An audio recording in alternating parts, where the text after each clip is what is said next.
Hello everyone, welcome back to Archana vlogs 24 అండి. అందరూ ఎలా ఉన్నారండి? నేనైతే చాలా బాగున్నాను. మీరందరూ బాగుండాలని మనస్ఫూర్తిగా కోరుకుంటున్నానండి. ఈరోజు మన రెసిపీ వచ్చేసి గుత్తొంకాయ కర్రీ అండి, మసాలా వంకాయ.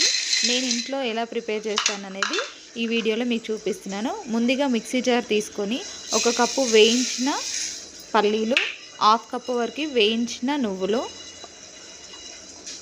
హాఫ్ కప్పు వరకు ఎండు కొబ్బరి తురుము అనేది యాడ్ చేసుకుంటున్నానండి. ఇక్కడ మనము మసాలా వంకాయ కోసము మసాలా అనేది ప్రిపేర్ చేయడానికి ఇవన్నీ యాడ్ చేసుకుంటున్నాను. 2 లవంగాలు, ఒక దాల్చిన చెక్క, రుచికి సరిపడా సాల్ట్, రుచికి సరిపడా కారం అండి. ఉప్పు కారం అనేది మసాలాలోకి ఇప్పుడే యాడ్ చేసుకోవాలండి నిండుగా. నేను తీసుకునే క్వాంటిటీ, నేను ప్రిపేర్ చేసే గ్రేవీని బట్టి ఇక్కడ ఉప్పు కారం అనేది తీసుకుంటున్నాను.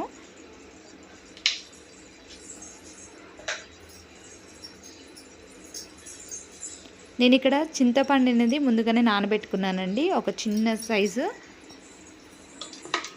ఇప్పుడు మనం ఇది మిక్స్ పట్టుకోవాలండి. మిక్సీ పేస్ట్ పట్టేటప్పుడు మనం ముందుగా నానబెట్టుకున్న చింతపండు ఉంది కండి, ఆ రసం అనేది యాడ్ చేసుకొని మిక్సీ పట్టుకోవాలండి.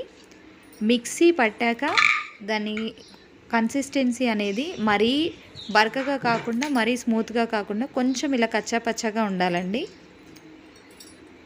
అలా ఉంటేనే మనకు మసాలా కర్రీ అనేది టేస్ట్ బాగుంటుందండి. నేను ఇక్కడ 6 వంకాయలు తీసుకుంటున్నాను. ముందుగా కడిగి పక్కన పెట్టుకున్నాను. నల్ల వంకాయలు తీసుకుంటే నాకు తెలిసి నల్ల వంకాయలతో మసాలా కర్రీ అనేది చాలా చాలా బాగుంటుంది. కొందరు తెల్ల వంకాయలు కూడా ప్రిపేర్ చేస్తారు, బట్ నేను ఎప్పుడూ ట్రై చేయలేదు. నేను ఇక్కడ సాల్ట్ వాటర్లోకి వంకాయలో సైడ్ కాడ్ అనేది కొంచెం కట్ చేసి ఇలా కట్ చేసి పెట్టుకొని పుచ్చు లేకుండా చూసుకొని వాటర్లో యాడ్ చేసుకుంటానండి. సాల్ట్ వాటర్లో యాడ్ చేయడం వల్ల ఏంటంటే నల్ల వంకాయలు అనేవి నల్లగా అవ్వకుండా ఉంటాయి. చూస్తున్నారు కదా, ఇలా మంచిగా 2 సైడ్స్ ఇలా కాట్ పెట్టేసుకొని వాటర్లో యాడ్ చేసుకోవాలండి. పుచ్చు లేకుండా ఫ్రెష్గా ఉండేలా చూసుకోవాలండి. ఇలా వాటర్ నుండి మళ్ళీ తీసి పక్కన పెట్టుకోవాలండి. కొంచెం టైం పడుతుంది కానీ ఇలా కర్రీ చేస్తే మాత్రం చాలా చాలా ఇష్టంగా తింటారు మీ పిల్లలు.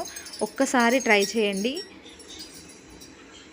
వీడియో నచ్చితే లైక్ చేసి షేర్ చేయడం మాత్రం మర్చిపోవద్దు. మనం ముందుగా ప్రిపేర్ చేసుకున్న మసాలా ఉంది కదండి, అది ఇక్కడ నేను ఒక బౌల్లోకి యాడ్ చేసుకున్నాను. ఇప్పుడు ఈ మసాలా అనేది వంకాయలోకి స్టఫ్ చేస్తున్నానండి. మసాలా ప్రిపేర్ చేయడం ఎంత ఇంపార్టెంటో, మసాలా అనేది వంకాయలోకి ఫుల్గా స్టఫ్ చేయాలండి.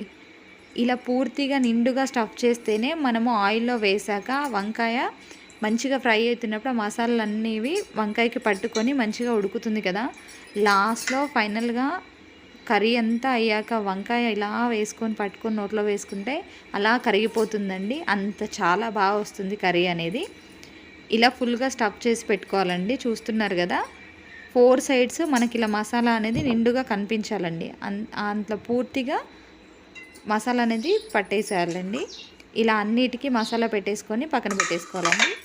ఇప్పుడు స్టవ్ వెలిగించి నేను ఇక్కడ కడాయి తీసుకున్నాను, మీరు గిన్నెలో అయినా వేసుకోవచ్చు. కడాయి పెట్టేసి కొంచెం ఆయిల్ అనేది ఎక్కువనే తీసుకోండి. 1 స్పూన్ ఆవాలు, 1 స్పూన్ జీలకర్ర వేసి అవి కొంచెం వేగుతున్నప్పుడు ఒక 2-3 పచ్చిమిర్చిలు ఇలా కట్ చేసి పెట్టుకున్నవి యాడ్ చేస్తున్నానండి. ఒక పెద్ద సైజు ఆనియన్స్ అనేవి కట్ చేసి పెట్టుకున్నవి యాడ్ చేసుకుంటున్నాను. ఒక గుప్పడన్ని కరివేపాకు రెబ్బలు వేసుకున్నాను ఇక్కడ నేను.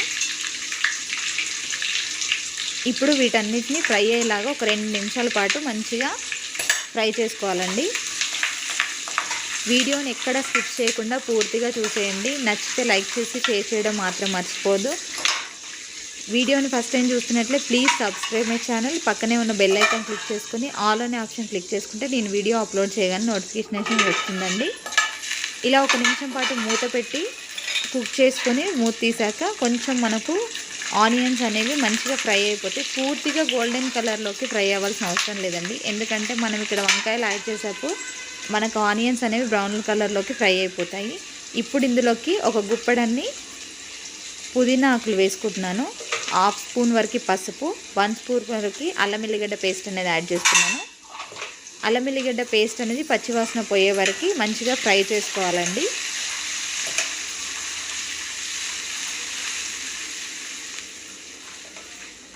ఒక 2 మినిట్స్ వరకు ఇలా మంచిగా ఫ్రై చేసుకోండి మీడియం ఫ్లేమ్లో పెట్టేసుకొని.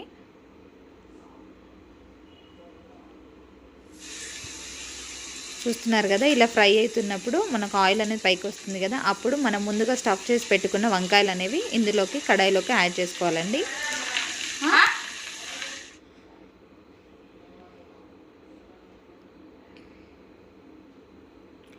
మందపాటి గిన్నె తీసుకున్నా కూడా మీకు కింద అడుగు అనేది మాడకుండా ఉంటుంది. బట్ నేనేంటంటే నాకు ఈ కడాయిలో చేస్తే ఈ ఫ్రై అనేది చాలా టేస్టీగా అనిపిస్తుంది కాబట్టి నేను ఇలా కడాయి తీసుకున్నాను. ఇలా అడుగు అనేది మాడకుండా ఒక్కసారి ఫ్రై చేసుకో. అల్లం ఎల్లిగడ్డ పేస్ట్ అనేది వేసాం కదా, అడుగు అనేది అంటుతుందండి. మంచిగా గరిటెతో మంచిగా ఒక్కసారి ఫ్రై చేసుకొని ఒక 2-3 నిమిషాలు మూత పెట్టేసుకొని కుక్ చేసుకోవాలండి. మీడియం ఫ్లేమ్లోనే పెట్టుకోవాలి అడుగు మాడకుండా. ఒక 2 నిమిషాలు ఇలా కుక్ చేసుకున్న తర్వాత మూత తీసాక కొంచెం వంకాయలు అనేవి వన్ సైడ్ ఫ్రై అవుతాయి కదా, మళ్ళీ ఒకసారి మంచిగా మిక్స్ చేసి పెట్టుకోవాలండి. మళ్ళీ ఒకసారి మంచిగా మిక్స్ చేసుకొని మళ్ళీ ఒక 2 నిమిషాలు మూత పెట్టేసుకోవాలండి.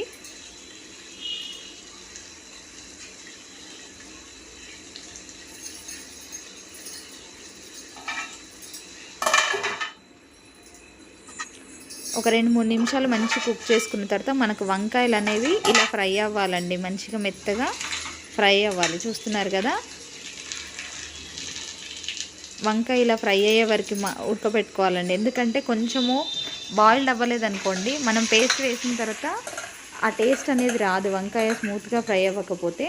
ఇప్పుడు ఇందులోకి మనం ముందుగా మిక్స్ చేసి పెట్టుకున్న పేస్ట్ అనేది ఉంటుంది కదండి, మసాలా పేస్ట్, అది యాడ్ చేసుకోవాలండి. యాడ్ చేసుకొని మీడియం ఫ్లేమ్లోనే పెట్టేసుకొని మంచిగా ఒకసారి మిక్స్ చేసుకోండి.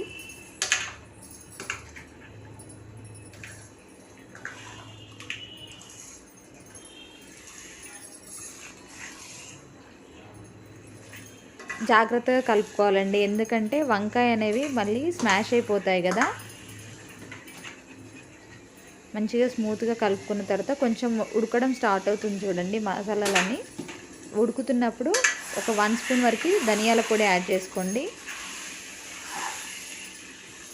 గరం మసాలా పొడి ఉంటే గరం మసాలా పొడి కూడా 1 స్పూన్ యాడ్ చేసుకోవచ్చండి. ఇక్కడ ఇందులోకి కొన్ని వాటర్ అనేది యాడ్ చేసుకోవాలండి. 1/2 గ్లాస్ వరకు యాడ్ చేసుకోండి. మనకి గ్రేవీని బట్టి అండి, మరీ థిక్గా కావాలి అనుకునే వరకు కొన్ని వాటర్ యాడ్ చేసుకుంటే సరిపోతుంది, మసాలాలో సరిపోతుంది. నేను ఇక్కడ 1/2 గ్లాస్ వాటర్ అనేది యాడ్ చేసుకొని మంచిగా మిక్స్ చేసి పెట్టుకొని ఒక 5 నిమిషాల వరకు మూత పెట్టుకుంటున్నానండి. ఒక 5 మినిట్స్ కుక్ చేసుకోండి, మనకి మసాలాలు అనేవి కొంచెం ఫ్రై అవుతుంది. 5 నిమిషాల తర్వాత మళ్ళీ ఒకసారి అడుగు మాడకుండా కింద అడుగు నుండి గరిటె ఇలా బ్యాక్ సైడ్ నుండి అంటూ మంచిగా కలుపుకోవాలండి. అడుగు ఎక్కడ మాడొద్దు, కొంచెం అడుగంటినా కూడా కర్రీ టేస్ట్ అనేది మారిపోతూ ఉంటుంది.